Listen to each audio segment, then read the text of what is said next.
WCBI News at 6 starts now.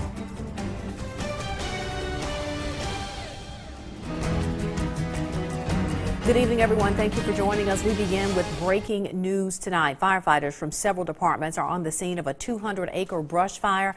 Our Scott Martin is there. He joins us now live from Monroe County. Scott? Just got an update a moment ago from the Forestry Commission. We're told that the fire is now about 80% contained, so that's some good news. They are getting a handle on this situation. About 5 fire crews plus the Forestry Commission are out here monitoring the situation. The Hatley Fire Chief, Volunteer Fire Department Fire Chief, tells me that they got a call about 1:07 just after 1 o'clock this afternoon. We actually spoke to the area neighbors who called in that fire. They told me that they could see flames at one point this afternoon coming up over those trees behind me. The neighbors then called it in, so since about 1 o'clock, fire crews have been out here. Now, we're just at the state line near the Greenwood Springs community in Monroe County. We're right off of Hatley Detroit Road. That's where all this is taking place. Crews are monitoring this. They're going to be out here trying to keep this fire from spreading. Again, the Forestry Commission tells us that they do have this fire about 80% contained. We'll, of course, continue to follow this story as it develops. Reporting live in Monroe County, Scott Martin, WCBI News. The Commander General of the Mississippi Army and Air National Guard is praising the response from military medics and personnel at Forrest General Hospital after a training exercise at Camp Shelby. Adjutant General Jansen Boyle said 22 paratroopers from Alaska's 4th Brigade Combat Team are at Camp Shelby as part of an exercise called Arctic Amble. General Boyle says the soldiers were blown into trees when the wind picked up unexpectedly. This happened during a night jump. He says the incident shows the importance of having a safety plan in place. We had the transportation, the medics on the ground there at Shelby to receive the soldiers, and we got the ones that were injured off to Forrest General Hospital immediately. In the middle of the night. What a great training event for us. And the Mississippi National Guard participated in that support operations. That in itself is good training for the Mississippi National Guard to be able to support an operation like that. I mean, we do the same thing overseas when we deploy.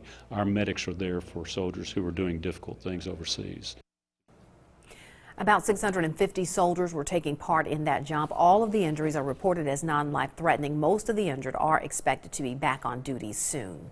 Meanwhile, National Guard armories across North Mississippi are getting upgrades and much-needed repairs as part of a joint effort between the state and federal government. Our Allie Martin has more on that from Tupelo. So this is a readiness issue for us. The briefing at the Tupelo Armory allowed U.S. Congressman Trent Kelly and Lieutenant Governor Tate Reeves to hear plans for repairs and maintenance at 11 readiness centers, which used to be called armories across the state. Each year, the National Guard gets $6 million from the federal government for facilities, but the Guard has restrictions on how the funds can be used. We can only put that money into 100% federal facilities like a Camp Shelby, Camp McCain, and some armories that do 100% federal work. We can spread that money out if we have a state match. General Boyle says Lieutenant Governor Tate Reeves helped push for a $2 million bond package from the state during the 2019 legislative session. That was combined with $3 million in federal funds to pay for much needed and long overdue improvements. The investments that are being made are literally being made in communities throughout Mississippi. And the thing that I noticed is that they're being made in communities that are represented by Republicans, they're being made in communities that are being represented by Democrats. And that's one of the great things about the Mississippi National Guard is that they make their decisions based upon what's best for the military installations. Armories in Amory and Tupelo will see renovations such as additions and alterations and repairs and upgrades on air conditioning units to make them more energy efficient and save money on utility costs. $5 million will cover a lot of projects at the readiness centers, but General Boyles wants lawmakers to consider annual funding for general upkeep and other maintenance projects. What we think the responsible thing for the state of Mississippi to do is to give us maintenance money every year to maintain our facilities, which we were not getting. And so the Lieutenant Governor mentioned that this morning, that he wants to have us come back in the spring and explain this all to the legislature so they'll understand how their money is being spent. At the end of the briefing, General Boyles presented Reeves with the Mississippi Distinguished Civilian Service Medal for his support of the National Guard. In Tupelo, Allie Martin, WCBI News. General Boyles says it has been 16 years since Mississippi's armories have undergone extension, renovations, maintenance, and repair. The man with a child sex crime, Jesse Lee Carter, is charged with molestation. Court documents allege Carter touched a child under the age of 18. Investigators say Carter was in a position of authority of that victim. Child Protective Services is also involved in this case. Carter remains in jail on a $10,000 bond and a hold from a sheriff's department in Georgia. 2 people are arrested after deputies find illegal drugs in their hotel room in West Point. 44-year-old Ronaldo Carruthers and 32-year-old Megan Farrell are both facing several drug possession charges. Yesterday, Clay County deputies, the Mississippi Bureau of Narcotics, and West Point PD executed a search warrant in a room at the Relax Inn. Sheriff Eddie Scott says investigators found heroin, methamphetamine, marijuana, and some other illegal narcotics. Both are still in the Clay County Detention Center tonight. Lowndes County detectives are asking for information on 2 business burglaries. The people you see in these photos are wanted for questioning by deputies. The suspects are accused of burglarizing several businesses in Lowndes County. If you know these suspects, please call Golden Triangle Crime Stoppers or the Lowndes County Sheriff's Office. Time for a first look at our forecast. We turn things over to Chief Meteorologist Keith Gibson, and change is on the horizon, right? Yeah, we need it bad. We desperately need some change in our life. Right now, it's still well into the 90s, but that was just at 6 o'clock. We are going to be cooling dramatically here again once the sun goes down. And look at this. East of Macon in Noxubee County, there's actually a shower.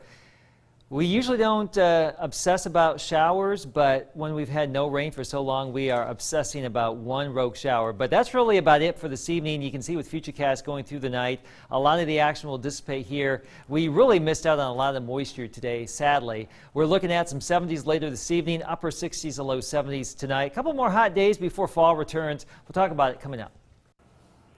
All right, it's fall in the South. Didn't feel like it, but that means hunters are hitting the woods. Riley Livingston takes a look at one group that's growing in numbers. Hunting. What used to be a male-dominated sport is becoming more inclusive. Even though we grew up in a hunting environment, it was not very many ladies that hunted then.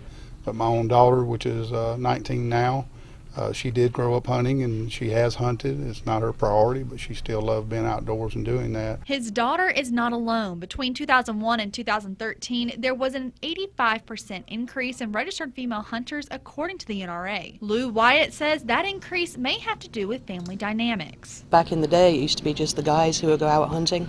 Nowadays, it's their daughters and their granddaughters who are going out hunting with them, and it's definitely picking up with the women hunting. And outdoor stores are taking notice. Seeing more people that are reaching out to them, whether it be in the clothing, firearm industry, or whatever, to accommodate them to make it easier for them to get into the sport of hunting. And it's not just hunting. More women are now enjoying sports like skeet shooting and archery. I think a lot of it's the introduction of 4-H in a lot of our colleges and states in the South, particularly that do offer that up to children at school age and up, and we see a lot of female participation in that. Some of them carry that on into the rest of their lives and actually pursue a career in that, but it's always there for them to get and be a part of through 4-H and other organizations like that that are widespread. And archery deer season kicked off October 1st. Coming up, Aberdeen is going through a restoration. We take a look at the progress when we come back. You're watching WCBI's News at 6 with Andrea Self. Welcome back. The public gets a look at completed renovations on 2 historic buildings in Aberdeen today. The Historic Preservation there in Aberdeen invited residents to tour the District Courthouse Annex and the M&O Railroad Depot. Renovations were done to stabilize the buildings and to repair historic materials. The depot's history goes back to the Civil War. The oldest depot in the state of Mississippi. It was constructed before the war between the states and was finished after that war.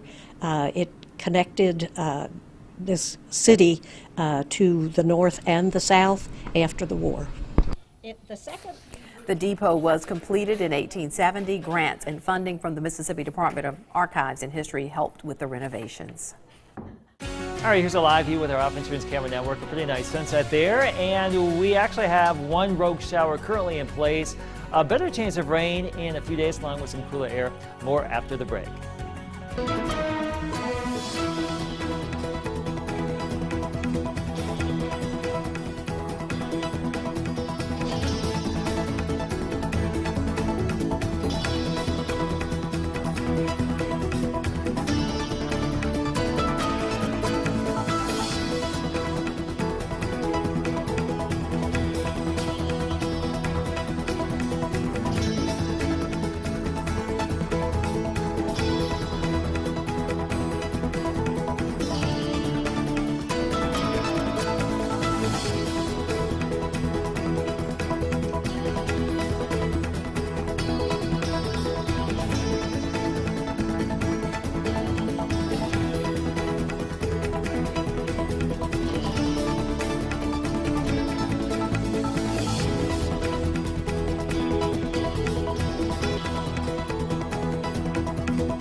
Your WCBI First Alert AccuWeather forecast with Chief Meteorologist Keith Gibson.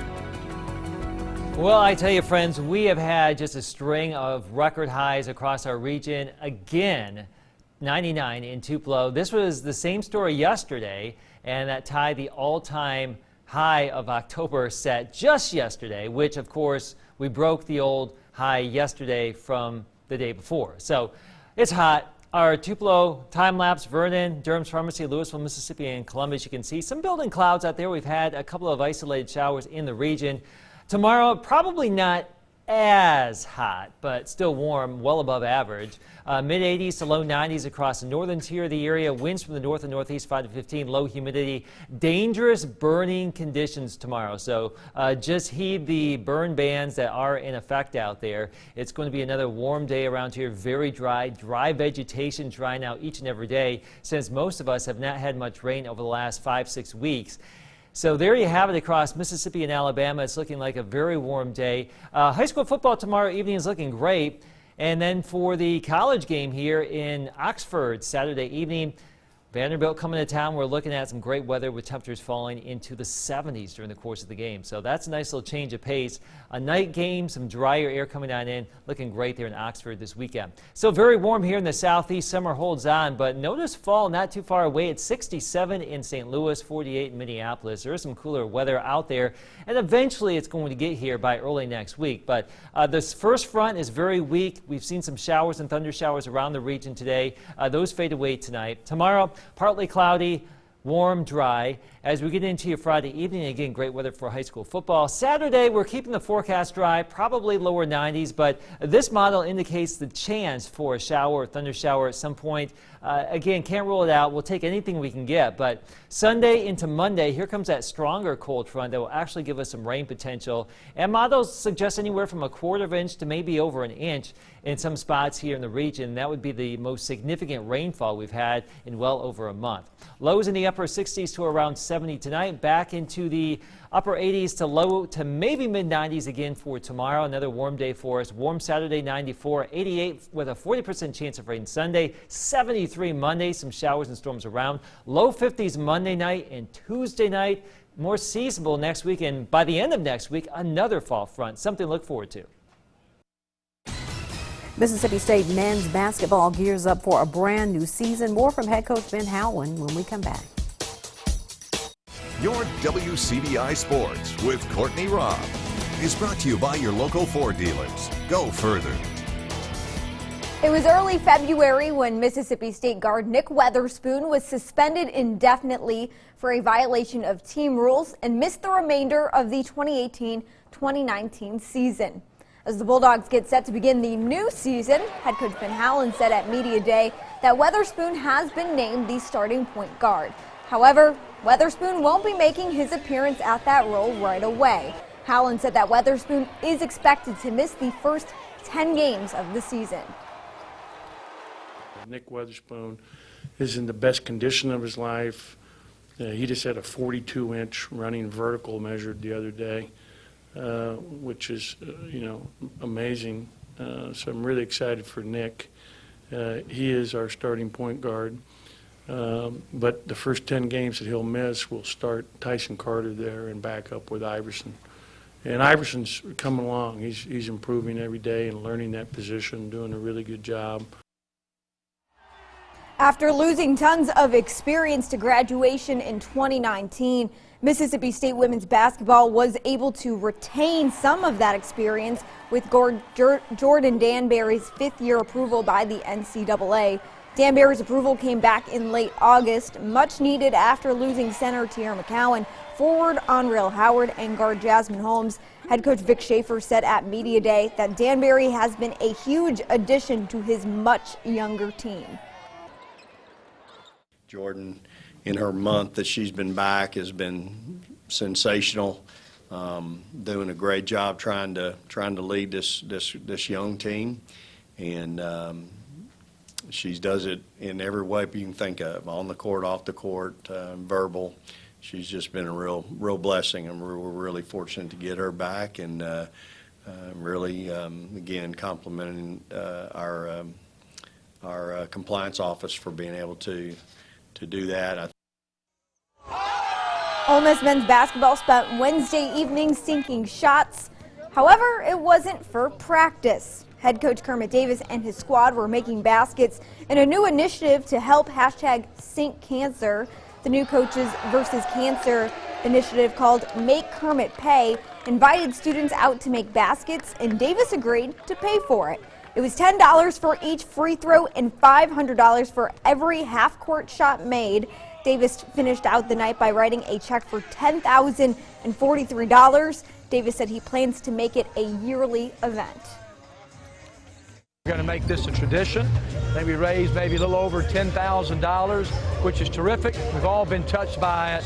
And so all I got to say as Ole Miss student body, thank you so much. Thanks to our players. I think we made maybe 15 half-court shots, but I think our percentage on the free throw line was about 13%. So hope the Rebels do a little bit better in the pavilion this year.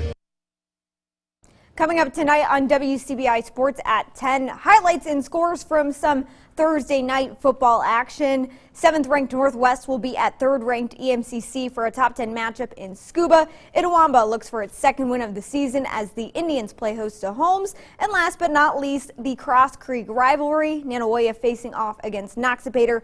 Make sure you tune in to find out who comes on top. We'll also have all of those highlights on our website at WCBI.com. That's it for sports. The last look at your weather when we come back. Macon, you've won the lottery right now. We have a shower. We actually have a shower right over Macon in Noxubee County. That's really about it. Unfortunately, another dry day on tap for our Friday, but that does bode well for high school football. Bad news as far as the burning situation around here. Just do not get an open flame outside in any of this terrain. It's very dry, but regular rain chances here by Sunday and Monday, Andrea, along with a much-needed cool down. All right, we're looking forward to it. That is the news at 6 o'clock. Everyone, enjoy the rest of your Thursday evening.